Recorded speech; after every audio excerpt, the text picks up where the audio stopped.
Waalaikumsalam warahmatullahi wabarakatuh. Selamat sore semuanya, selamat datang kembali di kelas Data Mining kelas C ya. Insya Allah hari ini kita akan melanjutkan lagi materi kita.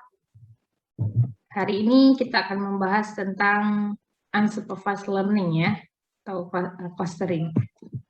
Oops.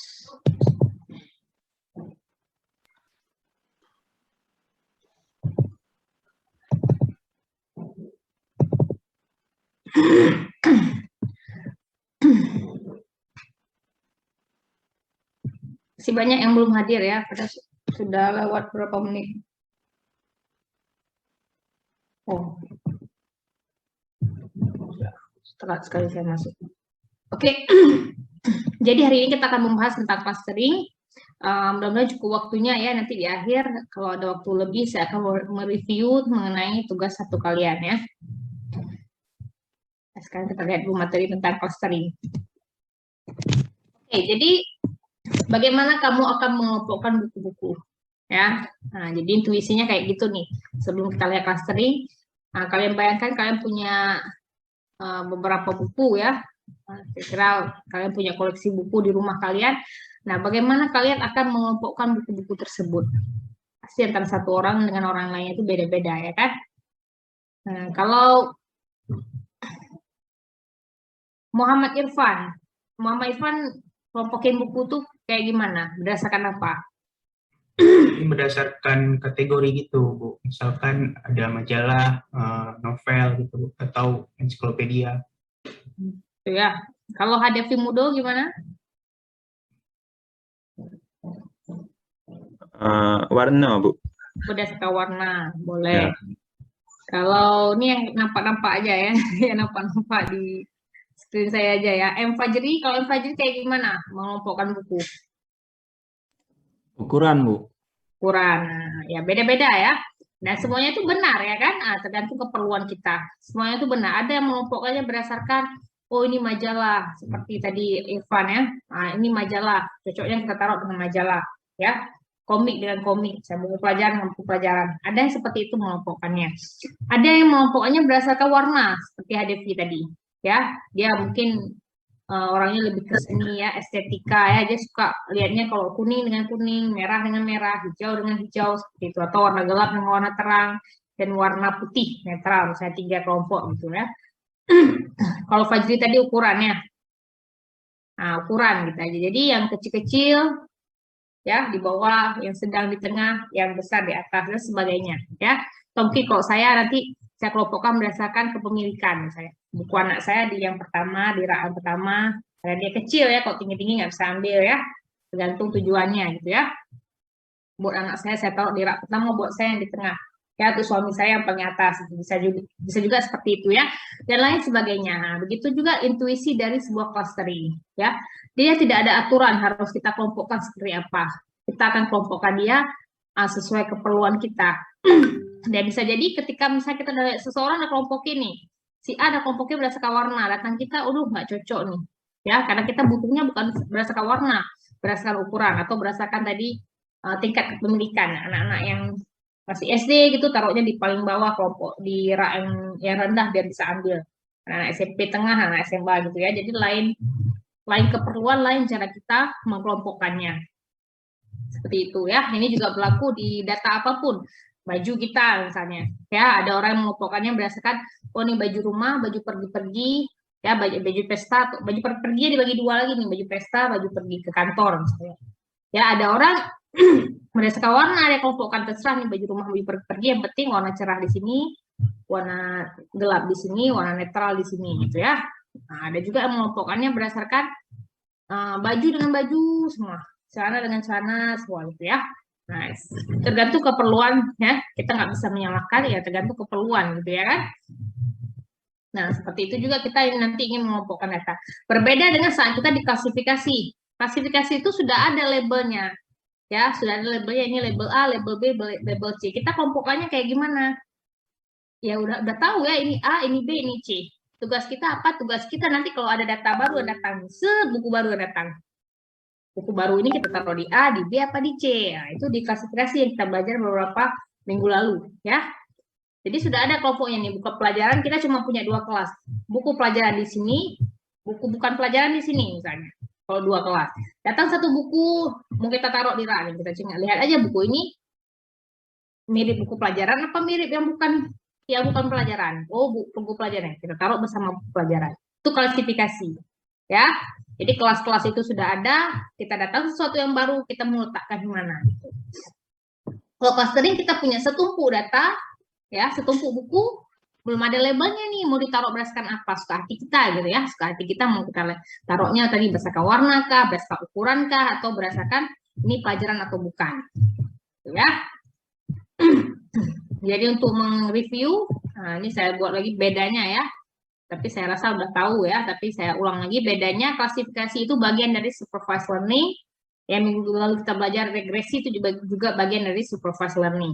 Ya, regresi sama klasifikasi tidak sepenuhnya sama walaupun mirip, tapi sama-sama supervised learning. Artinya apa? Klasifikasi ini belajar dari setumpuk data yang sudah ada label kategorinya. Ya, tugas kita adalah membangun model. Dengan model tersebut kita akan memprediksi label data baru. Ya, sangat berbeda dengan apa yang kita kerjakan di clustering. Clustering itu unsupervised learning. Ya, pembelajaran tidak terbimbing, nggak ada yang bimbing, dia nggak ada label, dia nggak harus belajar dari apa, ya nggak tahu harus belajar dari apa, tidak ada bangun model ya, tidak ada pembelajaran di sana ya. Jadi kita punya setumpuk data yang belum ada label kategorinya. Tugas kita adalah data-data tersebut akan kita kelompokkan sesuai dengan tingkat kemiripannya, ya kan? Tapi kalau kita tadi menganggap, kalau tadi Irfan menganggap kemiripan itu adalah sama-sama buku majalah atau sama-sama buku cerita dan sama-sama buku pelajaran misalnya. Itu kemiripan dalam asumsinya Irfan. Kalau dalam asumsi Fajri, ukuran buku yang dikatakan sama itulah yang sama ukuran gitu. Ya, kalau dalam HDV tadi sama itu warna. Sama antara satu dengan yang lain kan memandangnya beda kesamaannya. Tapi gitu, tugas kita adalah kita ingin kelompokkan buku-buku tadi itu yang menurut kita ini mirip sesama mirip. Miripnya itu yang harus kita identifikasikan. Mungkin antara satu dengan lainnya mengatakan mirip itu beda, ya kan? Tergantung tujuannya. Ya, nah, ini harus benar-benar paham sekali ya, biar nggak bingung nanti ketika kita punya masalah harus kita selesaikan pakai teknik apa nih? Kita nggak tahu nih. Ini data untuk akan kita klasifikasi apa kita clustering itu. Kalau kita udah tahu benar-benar cirinya, nggak akan bingung lagi. Oh, ini udah ada label, berarti ini adalah klasifikasi. Oh, ini tidak ada label, berarti ini clustering, ya. Oke, nah ini supervised learning analysis seperti ini kira-kira ya, yang klasifikasi ya. Contohnya gini, ini Kelvin ya. Nah, jadi si harimau ini tanya sama si Kelvin ini, Kelvin, I still don't know the difference between cat and dog, ya. Dia nggak tahu gimana apa bedanya anjing sama kucing gitu ya.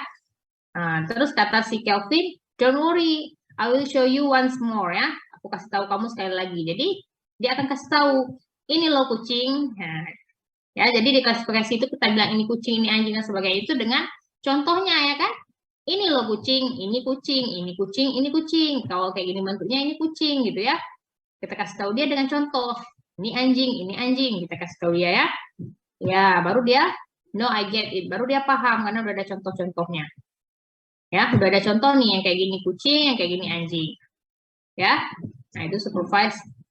Kalau unsupervised, ketika dia bilang I still don't know the difference between cat and dog. Nah, si Kelvin jawab, aku juga nggak tahu. Ya, ibarat Kelvin ini komputer lah gitu ya. Oh, sorry. Si ini komputer, nah ini manusia lah gitu ya. Nah, ketika komputer nggak tahu ya manusia ini juga nggak tahu ya, berarti sama-sama let's try to figure it out together ya. Nah, yuk kita pecahkan sama-sama. Nah, mereka mulai mereka pecahkan gimana? Mereka nganggap oh ini hitam dengan hitam sama lah bentuknya. Mereka ngerasa ini mirip sekali karena bentuknya hitam-hitam warnanya. Yaudah mereka kelompokkan ini jadi satu warna. Ya, pertama ini yang bukan hitam, nah, mereka kalau satu kelompok sendiri. Cuma dari kelompok yang bukan hitam ini, mereka bisa bagi dua lagi. Dia bagi dua lagi. Oh, ini beda sama yang ini sama. Menurut mereka ya, entah mereka lihat dari apa, ini mereka anggap ini sama dua. Ya udah, berarti ini jadi kalau kita lihat di sini mereka kelompokkan jadi tiga. Ini satu kelompok, ini kelompok yang kedua, Ini kelompok ketiga. Ini jumlahnya nggak sama, Bu, nggak harus miripannya. Bisa jadi 10 data kita bagi dua, satu kelas dapat 8, satu lagi dapat 2. Karena memang 8 ini mirip, 2 ini mirip berdua gitu ya. Jadi berdasarkan tingkat kemiripan di sini, bukan berdasarkan jumlahnya harus sama rata gitu. Ya. Nah, kalau kita lihat benar nggak yang mereka cluster ini? Benar nggak yang mereka cluster ini? Enggak. Nggak benar ya. Nah, cuma karena mereka mau cluster di sini kucing dan anjing. Ya, jadi nggak benar nih. Tapi ya kayak gitulah di clustering, karena namanya juga nggak ada label. Bisa jadi yang kita cluster itu berhasil, ya. Yang mana anjing, mana itu bisa jadi salah gitu ya. Sama juga nggak ada label, dan mereka juga nggak tahu ya kan, habis mereka cluster, mereka juga nggak tahu nih yang udah mereka cluster ini benar apa enggak gitu ya. Karena mereka juga nggak tahu yang mana anjing, yang mana kucing. Setelah mereka cluster pun mereka nggak tahu. Tapi menurut mereka yang tingkat kemiripannya kayak gini, ini mirip dengan ini, mereka anggap ini satu jenis hewan. Ya, ini mirip dengan ini, ya, seperti itu. Ya, jadi kita banyak bekerja dengan ketidakpastian juga di unsupervised ini. Ya, memang nanti kita bisa hitung ya, kita hitung kemiripannya antara data di dalam ini, ya, tingkat kemiripannya tinggi apa enggak. Kemudian dari antara satu kelas dengan kelas lain, data ini dengan data ini kita lihat kemiripannya jauh apa enggak. Kalau data di dalam ini sudah mirip dan data dengan luarnya sudah jauh, nggak mirip lagi, ya itu sudah berhasil selevel itu ya. Tapi benar-benar kita tahu apakah sudah tercluster dengan semestinya, ya tentu tidak pasti kita tahu ya. Beda dengan klasifikasi, langsung kita tahu ini salah apa benar. Saat di testingnya udah langsung tahu ini salah apa benar model kita, berapa akurasi model kita langsung tahu berapa. Ya, kalau udah bagus baru kita bisa pakai dia untuk prediksi ke depan. Nah, seperti ini, misalnya kita punya data seperti ini, ya kan? Kita pengen clustering dia, ya. Nah, ini bisa aja kita cluster dia berdasarkan jenis kelamin. Ini yang perempuan, ini yang laki-laki. Nggak sama ya jumlahnya ya. Jadi kita bukan samanya, tapi kita mau cluster dia ini laki-laki perempuan. Atau kita bisa clusterkan dia ini, Simpson Family dengan School Employee. Ini kartun nih. Kalian pernah tahu kartun ini nggak? Tahu, Bu. Tahu ya? Kelahiran tahun berapa? Kok tahu? Ada di YouTube. Oh ya, ini zaman-zaman saya kecil ya. Tapi saya juga nggak tahu kartun ini. Maksudnya nggak nonton untuk kecil, tapi saya tahu ini kartun zaman-zaman saya kecil. Tapi bukan kartun yang saya nonton ya. Kartun yang saya nonton tuh Doraemon, Popeye, zaman itu ya, Tom and Jerry. Ini nggak ada di TV saya nih. Kayaknya ini harus ada parabola bisa nonton. Saya dulu nggak punya parabola, jadi nggak bisa nonton kartun. Kalau nggak salah saya ya, tapi nggak tahu juga. Karena nggak pernah nonton, tapi tahu kartun ini saya tahu, tapi nggak pernah nonton. Ya, jadi ini bisa bagi dua ya, Simpson Family dengan School Employee seperti ini ya. Nah, jadi clustering is subjektif ya. Subjektif itu ya seperti ini, tergantung kita memandangnya seperti apa. Ya. Nah, tidak objektif ya. Tidak objektif, jadi subjektif. Nah, ini bisa benar, bisa salah. Kalau kita pinginnya seperti ini, misalnya saya ingin cluster ini, tolong saya suruh sama mesin, tolong cluster menjadi 2. Ya, saya inginnya hasilnya seperti ini, tapi si komputer akan mengelompokkan kayak gini ya. Menurut saya ini salah. Ya, komputer kelompokan ini salah karena nggak seperti saya mau. Saya mau dia dikelompokkan yang mana family Simpson, yang mana yang School Employee ya. Ketika dia kelompokkan seperti ini, bagi saya ini salah. Nah, seperti itu. Nah, ya, jadi kita harus kelompokkan yang tadi berdasarkan apa? Similarity, ya. What is similarity? Apa itu similarity? Ya, kalau orang bilang similarity itu kemiripan ya, persamaan fitur dan sebagainya gitu ya. Nah, tapi dalam clustering itu dikatakan bahwa similarity is hard to define ya, but we know it when we see it. Nah, jadi kenapa gambar ini dua sangat fenomenal di dunia clustering ya? Karena memang dua gambar ini mempunyai similaritas yang sangat tinggi. Ya, dari segi teksturnya, kalau ini karena gambar image ya, tentu kita akan lihat kemiripannya dari segi fitur-fitur pada image ya, seperti tekstur misalnya. Kalau kita lihat tekstur mereka, oh tingkat kemiripannya sangat mirip ya teksturnya. Ya, kalau kita lihat warnanya, warna intensitasnya juga sangat mirip. Ya, sangat mirip, backgroundnya sama ya, benar-benar luar biasa samanya. Kalau fitur-fiturnya pun mirip sekali ya, di sini ada mata ya kan. Nah, seperti itu ya. Nah, mungkin bedanya bagian hidungnya aja di sini. Ini yang beda, bagian hidung dan mulutnya. Kalau yang lain sangat tinggi kemiripannya. Ya, tapi gambar ini manusia cuma yang bisa jawab. Bagi komputer dua gambar ini adalah sangat dekat, sangat mirip ya. Tapi bagi manusia ketika kita udah lihat, wow, ternyata ini dua hal yang sangat berbeda. Satu adalah wanita, satu lagi hewan gitu ya. Jadi dua hal yang sangat beda, nggak ada kemiripan apapun dalam segi maknanya gitu ya. Nah, jadi begitulah kemiripan. Kadang-kadang kalau udah kita clustering, setelah itu baru kita bisa lihat benar nggak sih, benar nggak ini similarity yang kita mau gitu ya. Setelah kita lihat itu, oh ternyata bukan. Kita ada setumpuk gambar, kita ingin clustering dia. Setelah di cluster ternyata dibagi dua. Oh ini gambar yang ada hewan, yang ada manusia di dalamnya, yang ini nggak ada. Gitu ya, baru kita lihat, oh similarity kayak gitu. Atau setelah kita bagi ternyata dia bagi, oh ini gambar pemandangan, ini gambar makanan gitu ya. Itu kan dua hal yang berbeda juga ya. Setelah di clustering ternyata komputer mengclusternya ini gambar makanan, ini yang bukan makanan atau benda-benda lain lah gitu ya. Nah seperti itu baru kita tahu similarity itu setelah kita lihat ya. Jadi memang komputer akan mengelompokkannya berdasarkan tingkat kemiripan. Tapi nanti untuk kita lihat benar nggak sih yang dikelompok sama si komputer ini, untuk kita lihat baru kita tahu. Ya, kalau ditanya similarity itu apa sama kita, mungkin susah kita mendeskripsikan. Tapi kita tahu ketika dikasih dua benda, kita tahu, oh ini nggak ada similaritasnya. Oh ada, gitu ya. Nah, misalnya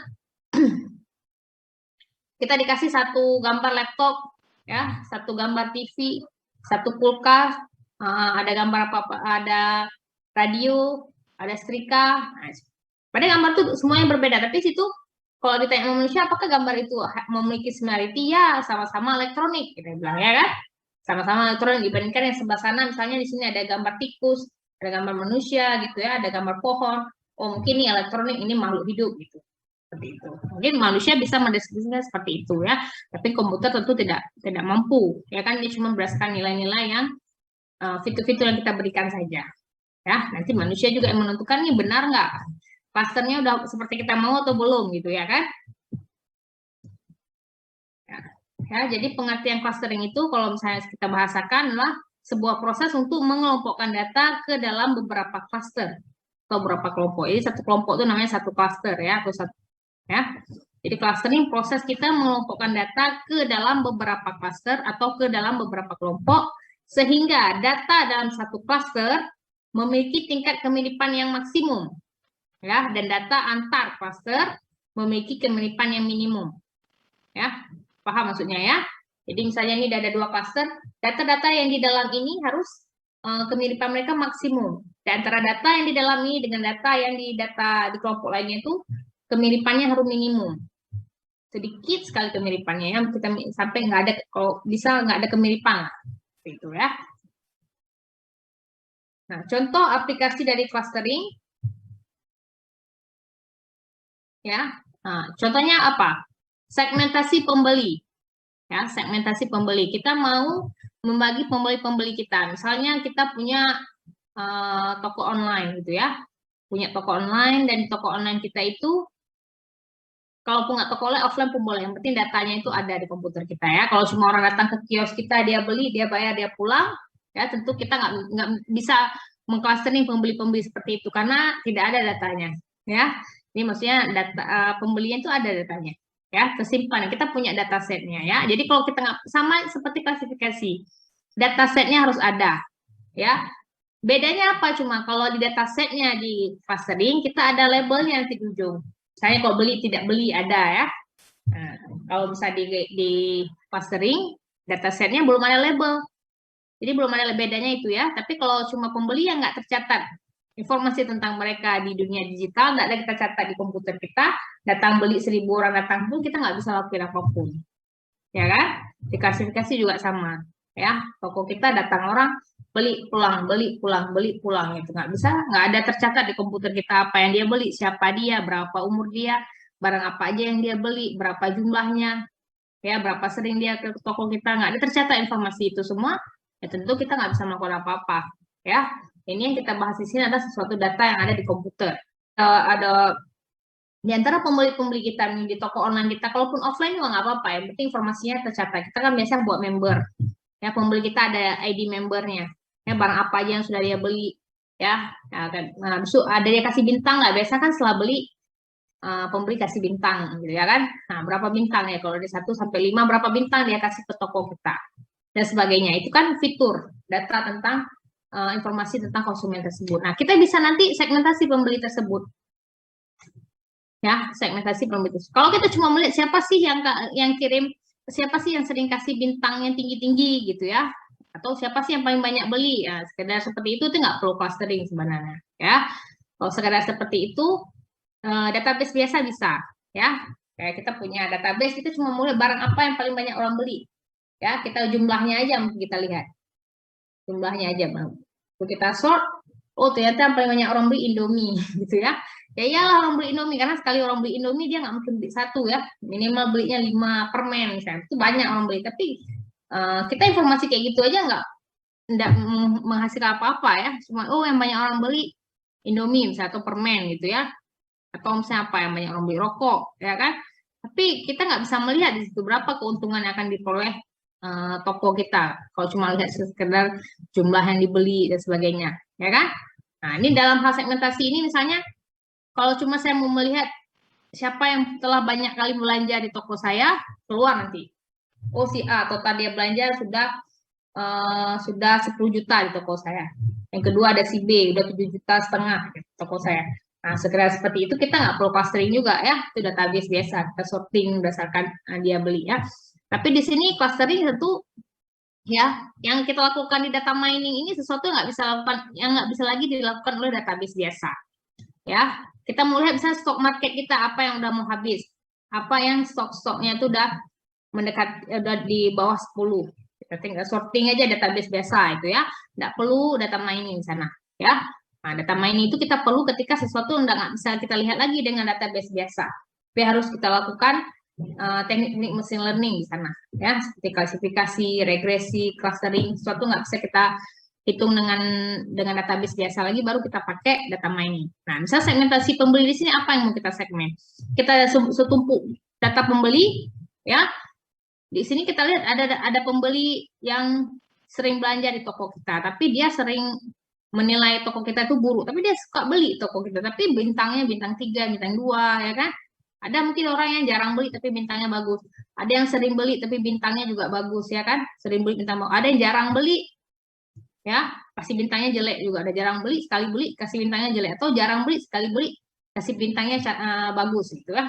Nah, itu kan kelompok-kelompok yang beragam gitu ya, nggak bisa lagi kita clusterkan dengan database biasa. Nah, disitulah kita pakai teknik clustering. Kita pingin misalnya segmen mereka ke dalam 5 kelompok ya, kita segmen mereka ke dalam 5 kelompok. Sampai nanti kita ketemu, oh ternyata ini orang yang sering beli ya, ada di mana dia Mesir akan mengelompokkan ini yang sering beli, tidak sering beli. Berarti kita harus ada fiturnya juga ya kan. Si A ya, dia ada seberapa sering jumlah, misalnya dia ada berapa sering ke toko kita, 10 kali. Total yang dia beli berapa? Total yang dia beli artinya dalam 10 kali itu ditotalin semua berapa yang udah dia beli dalam bentuk uang rupiahnya berapa ya, berapa jumlah barangnya. Bisa jadi 10 juta dia beli, tapi barangnya itu cuma 2, jadi barang mahal dia beli 2 kali gitu ya kan.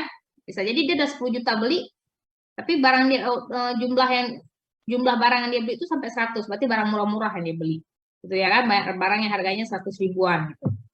Nah, seperti itu kan perlu kita catat juga di fitur. Kemudian bintang yang dia kasih ya, dalam 10 kali dia beli itu kira-kira bintang berapa dia kasih, rata-ratakan nih.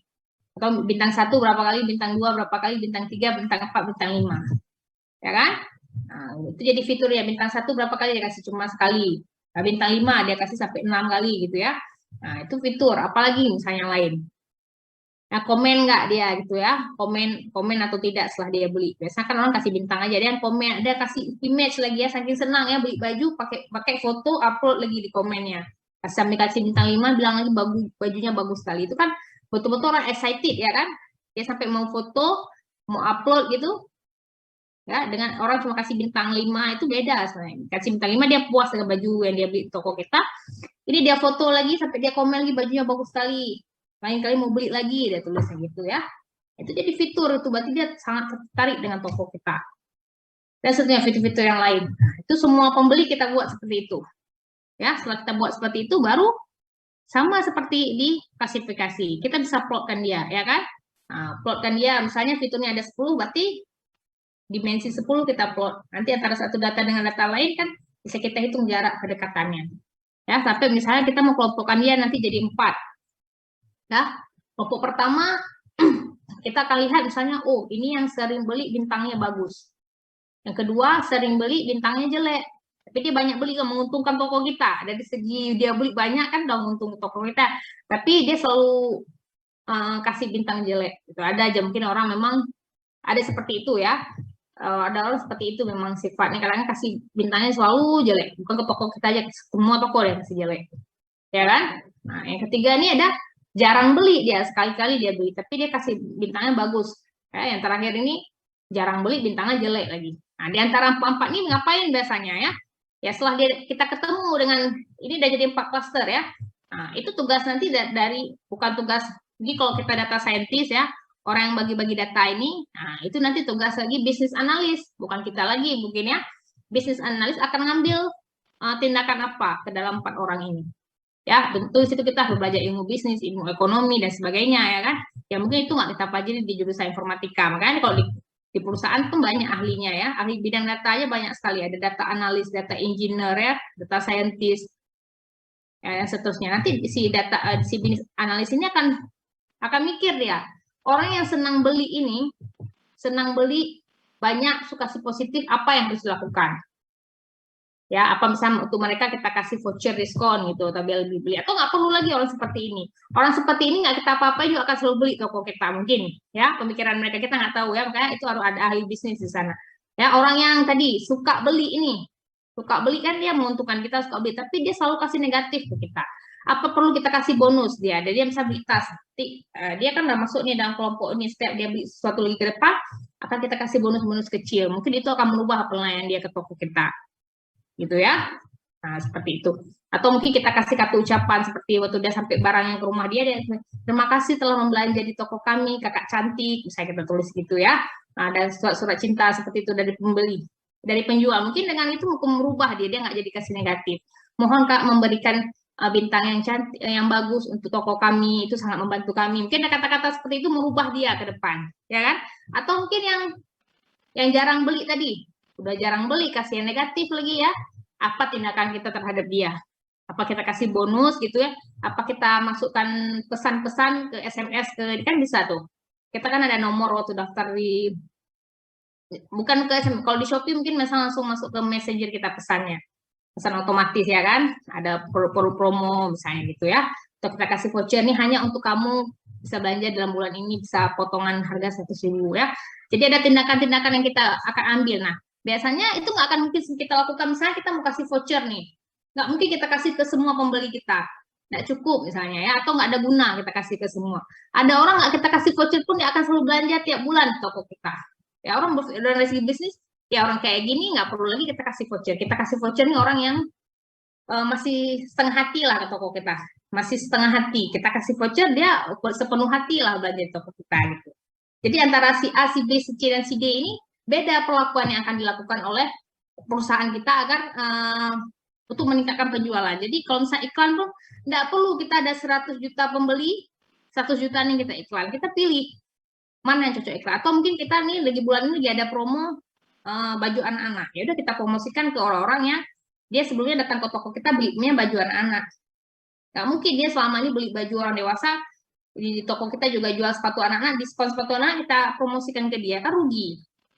Kemungkinan dia nggak ada anak, belum punya anak, karena dia nggak pernah beli baju anak-anak. Tapi orang yang pernah beli baju anak-anak, bisa jadi ini kategori yang harus kita iklankan anak-anak. Nah, tadi segmentasi pembeli itu, saya bilang tadi kan, bisa jadi berdasarkan tadi dia beli apa, terus kasih bintangnya apa. Bisa jadi juga mereka akan mengclusternya bentuk barang yang dibeli. Oh, ternyata ini baju keluarga. Jadi kadang-kadang beli baju ayah, kadang-kadang baju ibu, kadang-kadang baju anak. Jadi ini lebih ke keluarga. Jadi kita nggak bisa lihat, mereka kan nggak isi mereka udah menikah apa enggak mungkin untuk beli, ya kan? Tapi dari barang-barang yang mereka beli itu kita bisa clustering mereka. Oh, ini rupanya keluarga. Ya.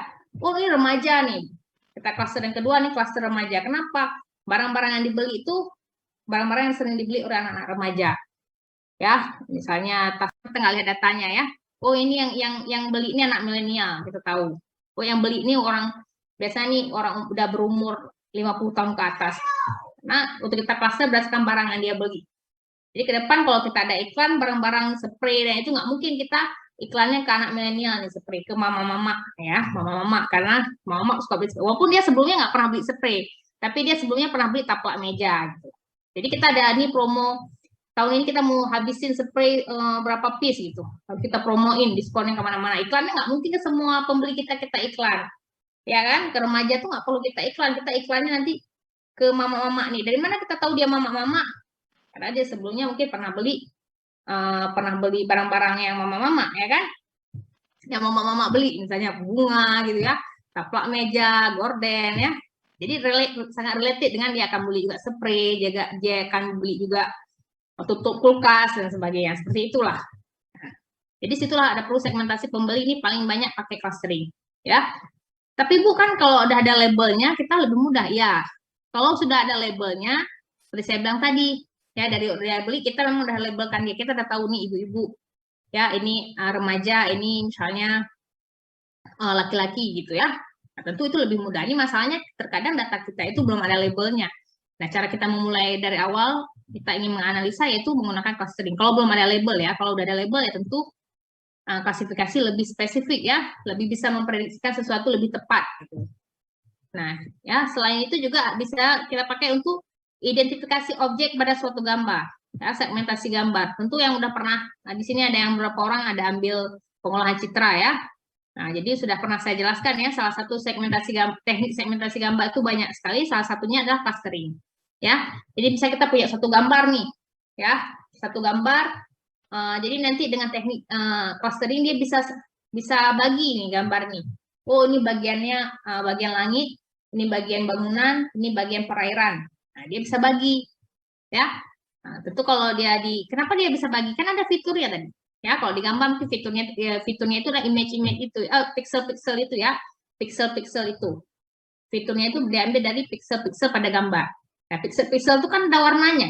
Jadi yang warna lebih ke biru-biru ini dia akan clusterkan satu kelompok. Ya, langit ternyata. Yang hijau-hijau ini mungkin rumput gitu ya. Yang warna-warni ini satu cluster sendiri, mungkin ini bangunan, seperti itu. Ya, jadi salah satu teknik segmentasi gambar itu adalah clustering. Walaupun bukan satu-satunya teknik dia ya. Jadi segmentasi gambar itu banyak tekniknya, salah satunya clustering ya. Dia bisa pakai teknik pengelompokan.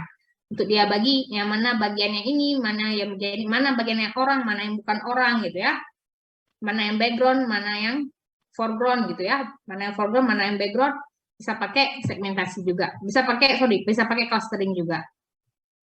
Kemudian pemetaan zonasi wilayah ya. Nah, kalau yang mana Sumatera, mana Jawa, itu semua orang udah tahu. Nah, nggak usah kita clustering lagi ya, berdasarkan wilayah misalnya. Ya, tentu di sini ada sesuatu yang ingin kita clusterkan. Ya, misalnya di Sumatera aja mana wilayah yang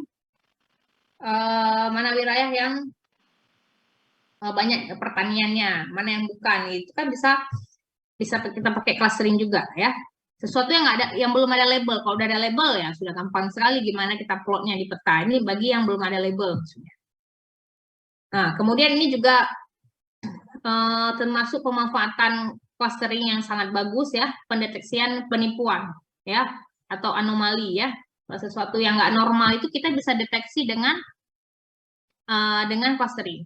Misalnya begini ya, biasanya yang penipuan itu kan banyak terjadi di transaksi. Ya, transaksi terutama yang online ya, transaksi online ya. Jadi kalau kita di antara pembeli-pembeli misalnya atau transaksi apapun lah yang harus bayar ya. Misalnya dia ada daftar apa misalnya ya, seperti kartu kredit dan sebagainya ya. Nah, jadi kalau kita plotkan hasil clusteringnya akan terbentuk nanti kelompok-kelompok. Saya coret-coret sedikit ya.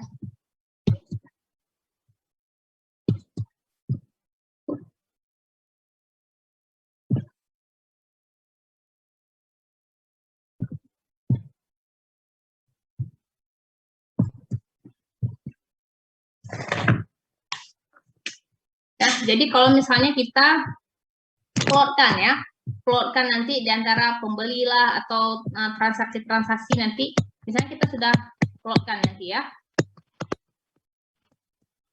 Jadi yang normal-normal itu, pembeliannya normal, transaksinya normal, alurnya normal, itu pasti banyak seperti ini ya. Kita bisa lihat nanti, oh cluster dia tuh satu cluster sendiri gini. Nah, justru yang gini, kita kan kalau misalnya pembeli kita banyak sekali, ya jutaan ya kan, kita tidak sempat satu kita buka mereka, kita cek bagaimana alur pembayaran mereka lakukan kebohongan atau enggak, ya dia lakukan kebohongan apa enggak, kita nggak bisa ngecek, ya kan.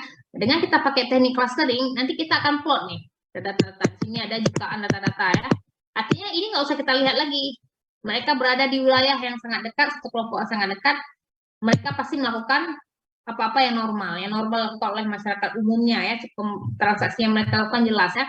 Tapi nanti kita yang curiga yang gini, yang ada di klaster-klaster kecil seperti ini, ya. Jadi ini baru kita amati dengan lebih detail lagi. Ini kan nggak, ini jutaan tadi nggak sanggup kita lihat, tapi ini karena berada di klaster yang sama semuanya, kita anggap mereka melakukan sesuatu yang normal, ya normal. Mereka nggak melakukan kecurangan. Tapi yang kelompok-kelompok sendiri seperti ini nanti, ya mereka kan nggak banyak jumlahnya.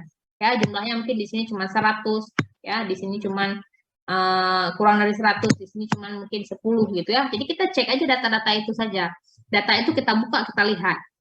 Ya, di antara data itu kita akan ketemu nanti kalau misalnya dia melakukan kecurangan, kita ketemu. Ya, atau misalnya sebagian juga bukan melakukan kecurangan ya, tapi kenapa dia berada di cluster yang berbeda? Ya, ya ada sesuatu, misalnya dia melakukan rekeningnya mungkin dia hilang lama, dia ganti rekeningnya dan sebagainya seperti itu ya. Tapi waktu kita cek ya normal, dia masih normal. Enggak semua yang di klaster luar ini udah pasti melakukan kebohongan gitu, enggak. Ya, enggak melakukan penipuan belum tentu. Tapi maksudnya ini datanya kecil, jadi kita bisa sanggup cek, kita lihat detailnya. Oh ternyata waktu dia lakukan transaksi ini mungkin mati lampu, ya terhenti sejenak, ya kemudian lampu tersambung lagi, makanya dia kalau kita plot dia berada di data yang lain itu.